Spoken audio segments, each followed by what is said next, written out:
उसके बाद से विरोधियों को लगा कि नहीं भाई, ये तो जमीन पे जो है वो काम कर रहे हैं, लोग इनसे जुड़ रहे हैं।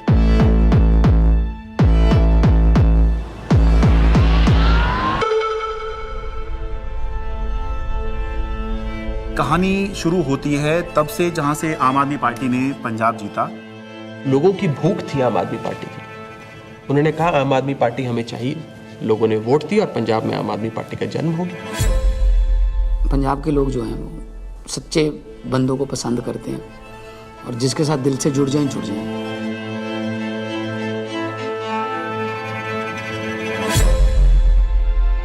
आम आदमी पार्टी गुजरात को भविष्य देगी। गुजरात की 6 करोड़ जनता के साथ मिलके एक नया गुजरात बनाएंगे जिसमें 24 घंटे बिजली होगी। और उसके बाद आम आदमी पार्टी गुजरात में जैसे ही घुसी तो वहां से एक दिल्ली के अंदर हमें चेंज आता हुआ दिखाई दिया।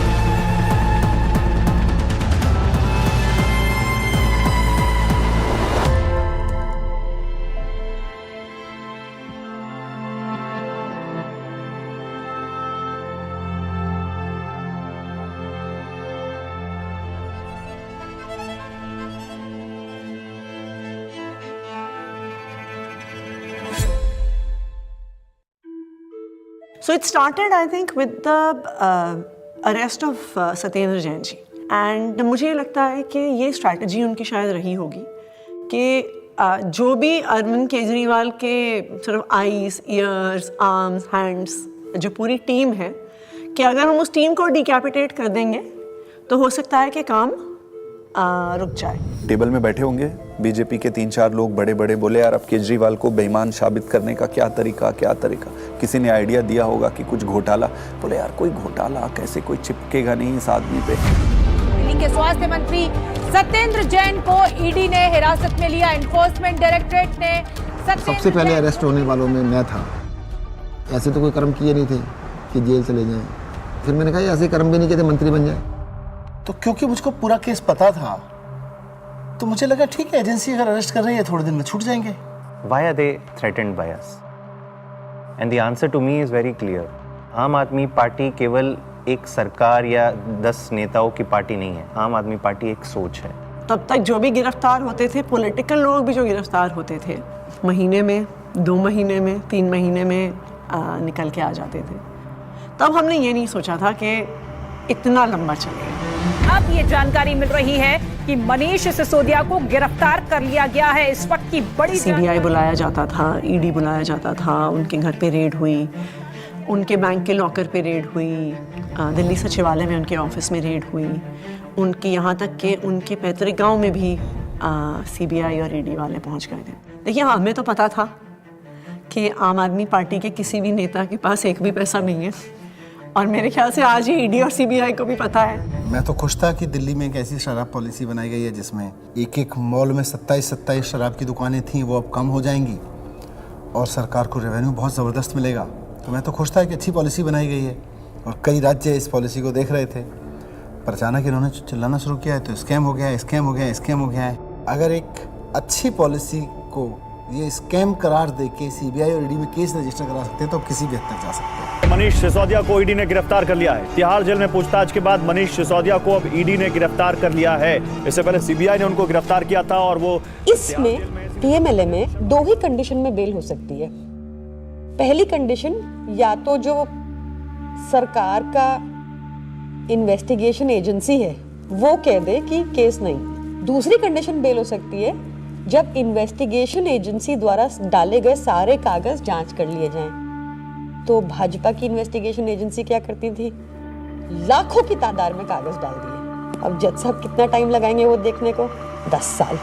हमने प्रोसीडिंग्स भी पूरी देखी थी सुप्रीम कोर्ट के अंदर, और सुप्रीम कोर्ट ने जो जिस तरह कमेंट्स किए थे उससे ऐसा लग रहा था कि ये केस कुछ है ही नहीं। सुप्रीम कोर्ट ने यहाँ तक कह दिया था कि आपका केस जो है ट्रायल के अंदर 2 मिनट में गिर जाएगा। किस तरह का केस आप बना के लाए हैं, क्योंकि सीबीआई के बाद मनीष सिसोदिया को ईडी ने भी गिरफ्तार कर लिया था, तो दोनों ही के अंदर जमानत उनको चाहिए थी। अब जब जैसे ही 30 अक्टूबर का दिन था सुप्रीम कोर्ट ने बेल रिजेक्ट कर दी। तिहाड़ जेल में पूछताछ के बाद मनीष सिसोदिया को अब ईडी ने गिरफ्तार कर लिया है। इससे पहले सीबीआई ने उनको गिरफ्तार किया था और वो तिहाड़ जेल में है। सीधे चलते जितेंद्र शर्मा के पास। जितेंद्र, बताइए, ईडी ने गिरफ्तार कर लिया है मनीष को? जी बिल्कुल, आप देखिए दूसरे दिन लगातार जो ईडी है वो मनीष सिसोदिया को अरेस्ट करके उनका टारगेट अरविंद केजरीवाल ही था। इनको ये लगा था, इनके कैलकुलेशन में, कि पार्टी के साइकी में फर्क पड़ेगा, लोग टूटते जाएंगे। तो इसका मतलब ये है कि डेस्परेशन के मापदंड पे तो भारतीय जनता पार्टी अपने लास्ट थ्रेशोल्ड पे पहुंची और भारतीय जनता पार्टी की लीडरशिप भी उस थ्रेशोल्ड तक पहुंच गई कि अब और कोई तरीका नहीं है इनको जेल में डालना। बड़ी खबर यह है, आम आदमी पार्टी के सांसद संजय सिंह गिरफ्तार कर लिए गए हैं। आपके सांसद संजय सिंह की हो गई है गिरफ्तारी। ईडी ने करते थे संजय सिंह, उस पर कहीं ना कहीं एक बड़ी चोट फिलहाल आम आदमी पार्टी के लिए रहेगी, लेकिन राजनीतिक रूप से ये नुकसान तो है ही, लेकिन क्या सरकार का पक्ष रहेगा शराब नीति मामले में जब ये गिरफ्तारी हुई है, इसका भी इंतजार रहेगा। अब ये अपने आप में काफी ज्यादा तो भगत सिंह ने अपनी किताब में लिखा कि उनके छोटे भाई जब उनसे मिलने आए, फांसी की सजा हो चुकी थी तब तक, उन्होंने लिखा कि उन्हें ये फिक्र है हरदम नया तर्जे जफा क्या है। जफा मतलब अत्याचार। उन्हें ये फिक्र है हरदम नया तर्जे जफा क्या है। हमें भी शौक है देखें सितम की इंतहा क्या है। इस सरकार के ऊपर बिल्कुल फिट बैठता है कि ये सितम करने पे आए हैं और हम इनकी सितम की इंतहा देखना चाहते हैं। 2200 करोड़ रुपए की रिश्वत खिलाई अडानी ने। Nothing is going on record. 2200 crore रुपए की रिश्वत आपके अधिकारियों को। संजय जी, 2200 करोड़ की रिश्वत। संजय जी प्लीज। सर वो क्या बोल रहे हैं सर? वो आप इधर बोलेंगे कि उधर बोलेंगे? जिस तरीके से पार्लियामेंट में और पार्लियामेंट के बाहर अगर अरविंद केजरीवाल और पार्टी के वॉइस को एक स्ट्रक्चर करके जनता और देश के सामने रख रहे थे, बीजेपी उससे बहुत इरिटेटेड और फ्रस्ट्रेटेड थी। मैंने तो अपने घर के सामने एक बैनर भी लगवा दिया था कि फक्कड़ हाउस में ईडी का स्वागत है। अब कहानी जो है अलग लेवल पहुंच गई। अरविंद केजरीवाल भी ये बात समझ रहे थे कि जब एक के बाद एक नोटिस आ रहे हैं तो देर सवेर ईडी जो है उनको गिरफ्तार करने आएगी। हमारा एक व्हाट्सएप ग्रुप है पार्टी की लीडरशिप का, जिसमें एक खबर आई थी कि ईडी वाले अरविंद जी के घर पहुंच गए हैं 6 फ्लैग स्टाफ रोड पे। एंड मुझे याद है मैंने ओबरॉय के फ्लाईओवर के नीचे से फिर हमने गाड़ी का यू टर्न लिया था और फिर 6 फ्लैग स्टाफ रोड जो सिविल लाइंस में है वहाँ पे पहुँचे थे। मुझसे पहले सौरभ भारद्वाज पहुँचे थे वहाँ पे। इतने में उन्होंने बैरिकेडिंग दोनों तरफ कर दी, बट मैं बैरिकेडिंग से पहले ही जो है वो अंदर पहुँच गया था। मैं तो मेरे को अंदर से किसी का मैसेज आया which was very sad thing to imagine. Arvind Kejriwal ji अपना बैग पैक कर रहे हैं और एक मुख्यमंत्री अपने घर में ही असहाय है, आप सोचिए। और वहाँ जो पुलिस खड़ी है वो उसके लिए नहीं खड़ी है, वो इसलिए खड़ी है कि किसी और को आने नहीं देंगे। उसके यहाँ जो ईडी के जो अफसर हैं वो उसको कह रहे हैं कि अब आप बैग पैक कर लो, आपको अरेस्ट कर रहे हैं। ईडी दफ्तर ले जाया जा रहा है अरविंद केजरीवाल को। इस वक्त की बड़ी खबर, बड़ा अपडेट, अरविंद केजरीवाल को ईडी ने गिरफ्तार किया है और ईडी दफ्तर उनको ले जाया जा रहा है। जिस तरीके से अब दिल्ली के मुख्यमंत्री अरविंद केजरीवाल को ईडी दफ्तर ले जाने की तैयारी की जा रही है और ये माना जा रहा है कि अब ईडी दफ्तर में उनसे पूछताछ होगी और उनके सामने। जब से मैं जर्नलिस्ट बना हूं 17 साल से, मैंने नहीं देखा किसी सिटिंग चीफ मिनिस्टर को अरेस्ट किया गया हो। तो मेरे मन में एक बात अंदर से आई कि पार्टी खत्म नहीं होने दी, सरकार नहीं खत्म होने दी। उस समय जो बाहर थे, जैसे संदीप पाठक बाहर थे जो संगठन के काम देखते हैं, हमारे जो कैबिनेट के जो साथी थे, आतिशी थी, सौरभ भारद्वाज थे, हमारे सोशल मीडिया के जैस्मिन थे। तो फिर हम सब लोग हमारे घर पे ही हमने सबको बोला, हम लोग वहीं धीरे धीरे वहीं गैदर हुए। अब ये देश को बचाने की लड़ाई है, तानाशाही के खिलाफ लड़ाई है और सभी मिलकर के लड़ेंगे और इस लड़ाई को जीतेंगे। कल 10 बजे भारतीय जनता पार्टी के मुख्यालय पर हम इसके खिलाफ प्रोटेस्ट शुरू करेंगे।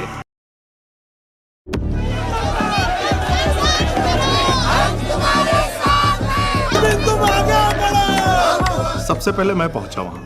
हुआ ये कि लोग पार्टी ऑफिस चले गए और हम और दुर्गेश पाठक जी जो ITO वाला चौराहा है उस पर रुक गए। ITO पे मैं जब पहुंचा तो मैंने देखा कि मेरे सामने ही आतिशी और सौरभ को अरेस्ट कर लिया गया।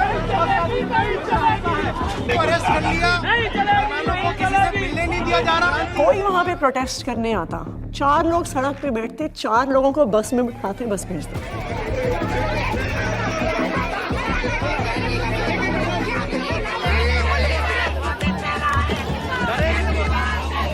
ITO के ऊपर एक फुटओवर ब्रिज है, ऊपर अगर आप जाओगे तो मैं लोकेशन चेंज करता रहता था, तो कहीं एक जगह जाके ऐसे शांत खड़ा हो जाता था, फिर मैं देखता था कौन आ रहा है किधर से, तो मैं देखता था उधर से 20 लोग आ रहे हैं, तो उनमें से मैं पहचान जाता था। मोस्टली मैं ऑर्गेनाइजेशन में काम करता था तो सबके नंबर थे, तो मैं उनको फ़ोन करके बोलता था अभी रुक जाओ 10 मिनट, मैं जहाँ बोलूँगा उस डायरेक्शन में जाना।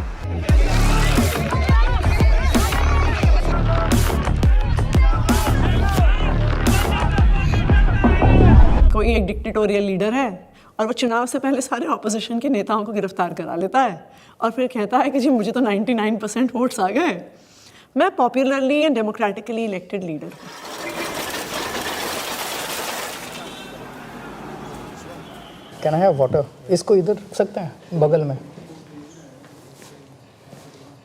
इस टेबल को इधर रख दीजिए। 2013 में सबसे पहले लोगों ने हमें वोट क्यों दिया? हम तो कुछ भी नहीं थे, कभी कहीं सरकार नहीं चलाई थी, हम तो ये भी नहीं कह सकते थे हमने ये काम करके दिखा दिया हमें वोट दो। अन्ना आंदोलन किया था, तो अन्ना आंदोलन में लोगों ने देखा ये लड़के बड़े ईमानदार हैं, देशभक्त हैं, जिद्दी हैं, किसी चीज़ पे अड़ जाए तो करके रहते हैं। ये क्वालिटीज़ जनता को हमारी पसंद आई। इस क्वालिटी को वो ख़त्म करना चाहती थी बीजेपी, तो उन्होंने कीचड़ फेंकना चालू किया, करप्शन किया, केजरीवाल ने पैसे खाए, एक ताना बना बुना गया, लोगों को ज़बरदस्ती करके स्टेटमेंट्स दिलवाए गए, प्रेशराइज कर करके हमारे खिलाफ झूठे बयान दिलवाए गए। लेकिन कुदरत तो कुदरत है, ये क्या है, बीजेपी कुछ नहीं है कुदरत के सामने। हम लोग कुछ बाहर तिहाड़ के खड़े थे एंड आई रिमेंबर थिंकिंग कि एज ऑफ दैट टाइम हमारी कोर टीम के 5 लोग उस समय उस दीवार के उस पार थे। मेरे हाथ में बहुत कुछ नहीं था, सब ऊपर वाले के हाथ में था, और मैंने अपना अंदर समय बहुत मेडिटेशन करते हुए और गीता पढ़ के बिताया। वहाँ पे सबसे ज़्यादा जो चीज़ परेशान करती है वो होती है uncertainty.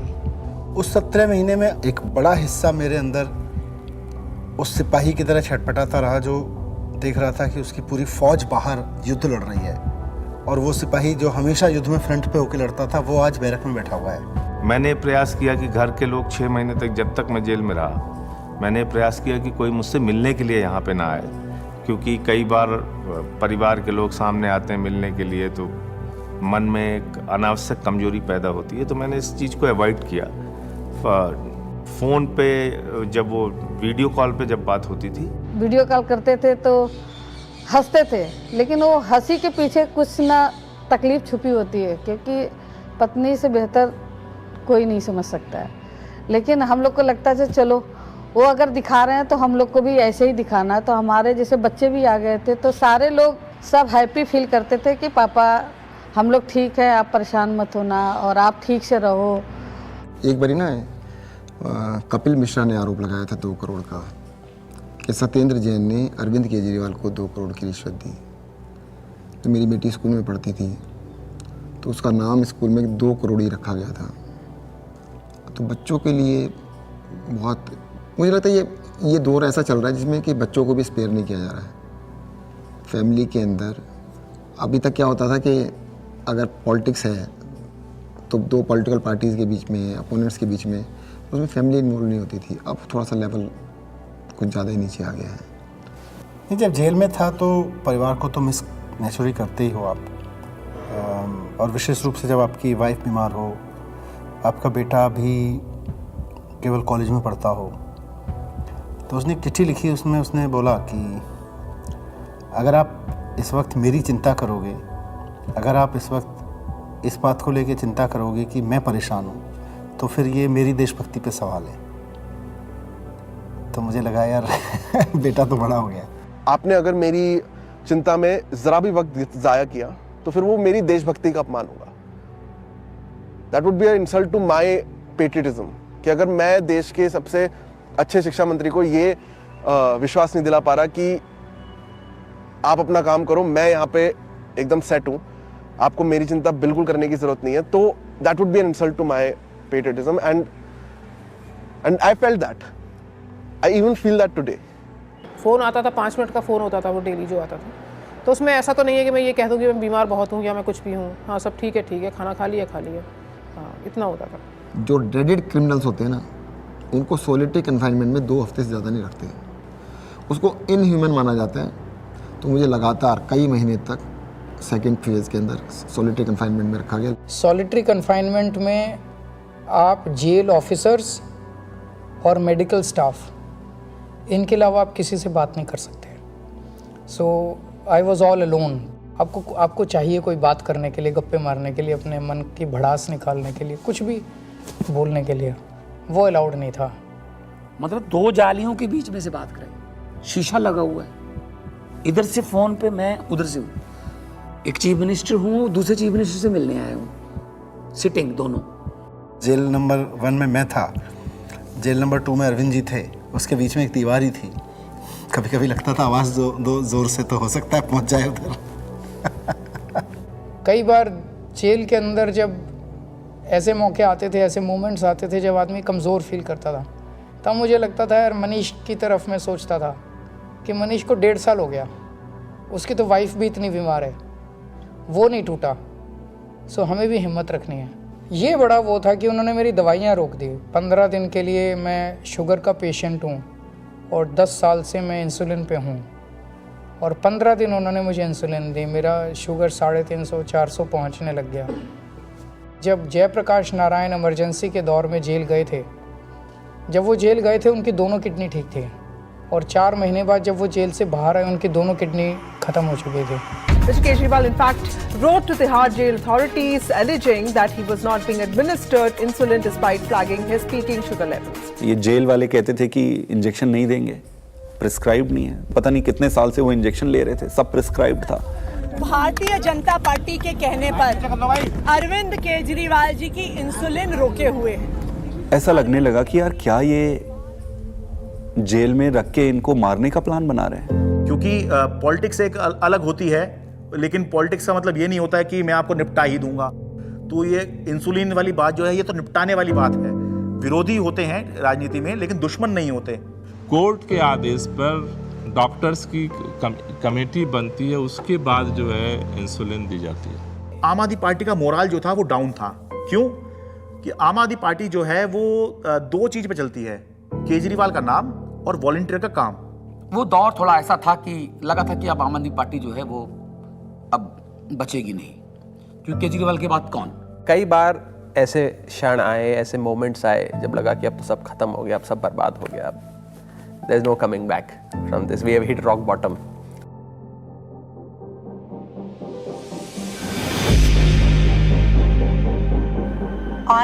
I really admire her for her strength. वो खुद पब्लिक डोमेन में आई पहली बार। मुझे लगता है कि शायद रामलीला मैदान में जब उन्होंने बोला होगा, that was probably the first time that she ever gave a political speech. सभी भाइयों, बहनों, माताओं, बुजुर्गों, आप सभी को मेरी राम नाम। अच्छा, ओके। मेरे को तो समझ नहीं आ रहा था अरविंद कैसे संभालते हैं। मैं तो बार बार यही सोचती थी कि वो तो हमेशा इसी उसमें रहते हैं। It's such a turmoil, it is not easy. मेरी पत्नी ने आज तक कभी पॉलिटिक्स में पार्टिसिपेट नहीं किया था, कभी वो सामने नहीं आई, आपने कभी उनको नहीं देखा होगा। वो हमेशा शी एंकर्स द हाउस, लेकिन इस दौरान मजबूरी में उन्हें बाहर आना पड़ा, सामने आना पड़ा। कुछ प्लानिंग नहीं थी, इट्स जस्ट दैट कि मैं अरविंद जी से मिलने गई, उन्होंने कहा कि ये मेरा मैसेज पार्टी तक दे दो, क्योंकि ये एप्रीहेंडेड की पार्टी में तो बड़ी खलबली जो भी है। उन्होंने एक मैसेज दिया और उस मैसेज की मैंने एक वीडियो रिलीज़ कर दी, अरविंद जी का मैसेज। तो वो स्लोली शायद एक एंकरिंग हो गई मेरी, और मेरा एक रोल डिफाइन हो गया, मेरी एक जिम्मेदारी डिफाइन हो गई। और जिस तरह से वो सारे पार्टी के सीनियर लीडर्स से, चाहे वो पंजाब के थे, चाहे वो देश भर के दूसरे राज्यों के थे, चाहे वो दिल्ली के थे, सबसे मिल रही थी, सबको हौसला दे रही थी और सबको एकजुट रखा उन्होंने। वो मुझे लगता है कि काफ़ी काबिल तारीफ़ है। उनके साथ जो है विधायकों की मीटिंग कराई गई ताकि सबका भरोसा बना रहे कि हाँ, घबराने की ज़रूरत नहीं है, अभी भी सब कुछ ठीक है। तो वो संवाद पार्षदों के साथ में, विधायकों के साथ में, मंत्रियों के साथ में, सांसदों के साथ में, ये सब सुनीता केजरीवाल ने ये सब किया। मुझे याद आ रहा है कि मार्च के शायद आखिरी दिन रहा होगा, दिल्ली के अंदर रामलीला मैदान में इंडिया ब्लॉक की एक बड़ी रैली हुई और वो रैली इसलिए हुई कि एक तरफ अरविंद केजरीवाल को गिरफ्तार किया था, मौजूदा मुख्यमंत्री को गिरफ्तार किया था, देश में ऐसा पहली बार हुआ। दूसरी तरफ झारखंड के मुख्यमंत्री हुआ करते थे, उनको गिरफ्तार किया गया था। तो दिल्ली में आम आदमी पार्टी ने इसकी अगुवाई करी, इस इंडिया ब्लॉक की रैली की, और रामलीला मैदान में बड़ी रैली हुई। और उस रैली का जो अचीवमेंट था कि इंडिया ब्लॉक के सारे बड़े नेता उस एक मंच पर आ गए, अपनी सारी जितनी भी उनकी आपसी विवाद हैं, आपसी मतभेद हैं, जो होता है, होगा भी, पहले भी था, आगे भी होगा, लेकिन उसके बावजूद भी जब अरविंद केजरीवाल की गिरफ्तारी का मुद्दा था तो उसको लेकर सोनिया गांधी, प्रियंका गांधी, राहुल गांधी, ये तीनों जो हैं उस दिन इंडिया ब्लॉक की रैली में आए और सारे बड़े नेता जितने गठबंधन में हैं, चाहे वो अखिलेश यादव हों, शरद पवार हों, और उससे जो है एक माहौल बना कि बीजेपी से लड़ने के लिए, या बाद में बीजेपी ने जब ये इंडिया गठबंधन बनते देखा तो एनडीए भी कहना शुरू कर दिया, उससे पहले बीजेपी ही चल रही थी। एनडीए से लड़ने के लिए एक इंडिया ब्लॉक जो है वो अब बन गया है, जिसमें मिलके जो है बीजेपी को चुनौती दे सकते हैं। भारतीय जनता पार्टी इसलिए इस मॉरल वॉर को हार गई क्योंकि हमारे तमाम नेताओं के गिरफ्तार होने के बावजूद भी हम एक दिन भी डिफेंसिव नहीं थे। ये जेल भेज दें, कितने मुकदमे हमारे पे रोज चल रहे हैं, कोर्ट की तारीख आती है, जाते हैं, भुगतते हैं, पुलिस वाले आते रहते हैं, एसएचओ बदलते रहते हैं, रोज मुकदमे होते रहे। आम आदमी पार्टी का जो डीएनए है वो भारतीय जनता पार्टी के आगे झुकेगा नहीं, दबेगा नहीं, रुकेगा नहीं, और आम आदमी पार्टी इसीलिए जिंदा है। एक अहम मुकाम जो था इस संघर्ष का तब आया जब अचानक से 2 अप्रैल को सुप्रीम कोर्ट ने संजय सिंह को जमानत दे दी। संजय सिंह को जमानत मिल गई है। आम आदमी पार्टी के सांसद संजय सिंह को जमानत मिल गई। जश्न का वक्त नहीं है, जंग का वक्त है। संघर्ष के लिए तैयार हो जाओ, जम के लड़ेंगे और लड़ेंगे। That was the time at which I felt कि शायद हमारी इमोशंस बाहर निकल कर आई। एंड जिस दिन मनीष जी की बेल हुई थी और मुझे याद है उस दिन I was at a school inauguration, I am not very prone to being, मैं बहुत ऐसे इमोशनल व्यक्ति नहीं हूँ, पर उस दिन तो मैं स्टेज पर ही रोने लग गई थी। मैं एक पब्लिक उसमें थी, इनॉग्रेशन में थी। मनीष सिसोदिया को सुप्रीम कोर्ट से जमानत। इन्होंने स्टडी तो पूरा किया और उन्होंने सीढ़ी भी ठीक बनाई थी, बट वो सीढ़ियाँ ना, इसको ये नहीं पता था कि सारे केजरीवाल के रंग में रंगे हुए। डिले किया जा रहा है, डिले पर डिले, वो मनीष सिसोदिया की तरफ से नहीं, जब बल्कि प्रक्रियागत है। और तुमने सारे के सारे रिसोर्सेज यूज कर डाले, तुमने ईडी यूज कर डाला, तुमने सीबीआई यूज कर डाली, एसीबी यूज कर डाली, विजिलेंस यूज कर डाला, दिल्ली पुलिस यूज कर डाली, सारा मीडिया का नैरेटिव यूज कर डाला, पूरी पावर तुमने, मतलब कितनी गन पावर है बीजेपी की, आपने सब कुछ यूज करके इन सारे लीडर्स को अरेस्ट कर लिया। उसका रिजल्टेंट क्या है? 0। आम आदमी पार्टी के पूर्व मंत्री और वरिष्ठ नेता सत्येंद्र जैन को आखिर दिल्ली के राउज एवेन्यू कोर्ट से जमानत मिल गई है। हमें पता तो था ही कि आज नहीं तो कल, कल नहीं तो परसों बाहर तो आना ही है, क्योंकि हमने कुछ किया नहीं है। अगर हमने कुछ किया होता तो शायद हम बीजेपी ज्वाइन कर लेते, जैसे बाकियों ने किया। अरविंद केजरीवाल को जमानत मिल गई है। जिस खबर का इंतजार आम आदमी पार्टी के नेता कार्यकर्ता लंबे वक्त से कर रहे थे, वो खबर आ चुकी है। अरविंद केजरीवाल को जमानत मिल गई है। अभी की बहुत बड़ी खबर, दरअसल अदालत तो ये इलेक्शन डिफाइन करेगा कि आम आदमी पार्टी कहां जाएगी, और अगर ये इलेक्शन अरविंद केजरीवाल जीतते हैं तो वो उस लीग में आ जाएंगे जहां पर ये चर्चा होने लग जाएगी कि अगर 2029 में लोकसभा का चुनाव होगा तो क्या अरविंद केजरीवाल प्रधानमंत्री का एक चेहरा हो सकते हैं, वो चर्चा होगी। नहीं, मैं कभी अपने आप को ऐसे नहीं सोचता कि मैं कभी पीएम बनूंगा, या कभी ऐसे भी नहीं सोचा था कि मैं सीएम बनूंगा। सो पीएम बनना मेरी ज़िंदगी का कोई मकसद नहीं है, लेकिन जो भी सरकार आए इसे ख़त्म करना होगा। मैं चुनाव के टाइम में चुनाव लड़ो, आपस में एक दूसरे को गाली गलौच मत करो। आपने जो काम किए वो जनता के सामने रखो। आप जो विजन लेके आए हो वो जनता के सामने रखो। जनता को जो पार्टी पसंद आएगी उसको जिताएगी। जीतने के बाद सारी पार्टियों को मिलके फिर काम करना चाहिए, देश के लिए काम करना चाहिए, चाहे पक्ष में हो विपक्ष में हो। विपक्ष को कंस्ट्रक्टिव क्रिटिसिज्म करना चाहिए ताकि सरकार अच्छा काम कर सके, लेकिन एक दूसरे का जेल में डालना ये अच्छी राजनीति नहीं है। मैं दिल्ली की जनता से पूछना चाहता हूं, मैं देश की जनता से पूछना चाहता हूं कि क्या केजरीवाल ईमानदार है कि गुनहगार है? दोस्तों, 2 दिन के बाद, आज से 2 दिन के बाद मैं सीएम की कुर्सी से इस्तीफा देने जा रहा हूं और मैं तब तक सीएम की कुर्सी पे नहीं बैठूंगा जब तक जनता अपना फैसला ना सुना ले। Did you anticipate his resignation and why did he resign? रुके न जो, रुके न जो, झुके न जो, दबे न जो, मिटे न जो, हम वो इंकलाब हैं, जुल्म का जवाब हैं, हर शहीद हर गरीब का हम ही तो ख्वाब हैं। रुके न जो, झुके न जो, जी रहे हैं इसलिए कि प्यार जग में जी सके, प्यार जग में जी सके, प्यार जग में जी सके। जब हमने पार्टी बनाई थी तब सभी नेताओं और मीडिया ने कहा था कि इनकी एक भी सीट नहीं आएगी, लेकिन जनता ने मुझे मुख्यमंत्री बना दिया। जब हमने 2014 में असूलों के आधार पर सरकार छोड़ी तो इन सब ने फिर शोर मचाया कि आम आदमी पार्टी खत्म हो गई, अरविंद केजरीवाल खत्म हो गए। लेकिन फिर जनता ने हमें 67 सीटों के साथ जीत दिलाई और 2020 में हमने वो कर दिखाया जो किसी ने सोचा भी नहीं था। हमने अपने काम के नाम पे वोट मांगे, शिक्षा और स्वास्थ्य के नाम पे वोट मांगे। सबने कहा कि इस देश में शिक्षा और स्वास्थ्य पर कोई वोट नहीं देगा, लेकिन जनता ने फिर सबको गलत साबित कर दिया। जनता ने कहा, अगर आप हमारे लिए काम करोगे तो हम आपको पावर देंगे। मैंने तो राजनीति में इतना ही सीखा है कि जब जनता अपना मन बना लेती है तो भले ही उनके सामने कितना बड़ा तानाशाह हो, पूरे सिस्टम की ताकत हो या बड़ी बड़ी पार्टियां हों, जनता सबको ध्वस्त कर देती है। जनता के सामने किसी का अहंकार नहीं चलता और जनता से बढ़कर कोई अदालत नहीं है। इसलिए मैं जनता के बीच जाऊंगा और अब जनता फैसला करेगी। जुल्म का जवाब है, हर शहीद हर गरीब का हम ही तो ख्वाब हैं। रुके न जो।